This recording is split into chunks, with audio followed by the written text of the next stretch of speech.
Oui, en ce qui concerne mon opération, j'ai failli passer. Pourquoi? C'est juste que avant de faire mon opération, je comptais vraiment prendre un appartement, rester dans le même pays. Je me suis opérée en Tunisie, rester dans le même pays et prendre un appartement, faire ma convalescence tranquillement. Sauf que j'ai une copine. Elle m'a dit non, t'inquiète pas, je suis là pour toi, etc. Parce que le chirurgien a dit que j'avais l'interdiction de rester seule. Interdiction, c'est impossible. Du coup, pour moi, mes amis, c'est ma famille, soi-disant. Du coup, elle a insisté, elle m'a dit non, tu peux venir à la maison, il n'y a pas de problème, etc. J'arrive, donc je me fais opérer. 4 jours après, je prends l'avion. J'ai passé un vol horrible. Et du coup, j'arrive un peu tard quand j'ai pris l'avion. J'ai essayé de m'asseoir, c'était juste impossible, donc j'ai pris 3 sièges. Je suis restée allongée. Par contre, j'ai eu tout le soutien de l'aéroport. Tout l'aéroport m'a aidé, que ce soit à Tunis, que ce soit arrivé en France. Vraiment, j'ai eu un soutien de malade. Et j'arrive donc chez ma copine. Je suis arrivée un peu plus tard, vers 1h30 ou 2h, parce que mon vol en plus, il était en retard. J'avais pas d'antidouleur. Et du coup, j'arrive chez elle. Je vois qu'elle m'a pas préparé de repas. En sachant que à midi, elle a eu un ami au téléphone. Elle savait très bien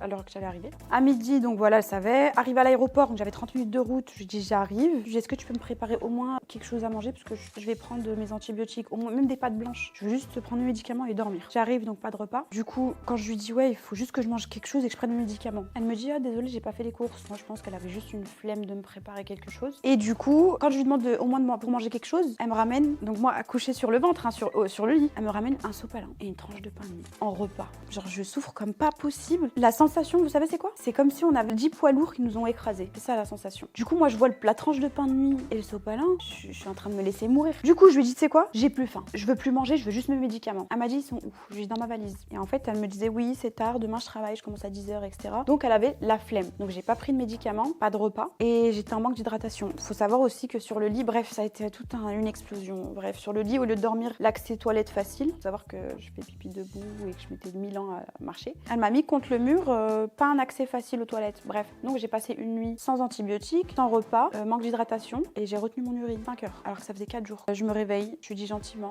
je me laisse mourir, je peux pas rester ici. Du coup, je suis restée moins de 24 heures chez elle. Ma prochaine nuit après chez elle, à chaque fois je me lève du lit parce que j'étais toute seule, je faisais des malaises. C'est-à-dire que je tombais sur mes genoux. Ce que j'ai fait, j'appelais le 15. Heureusement qu'il faut toujours avoir son téléphone sur soi. Vraiment, c'est ce qui m'a sauvée. Du coup, j'appelle le 15.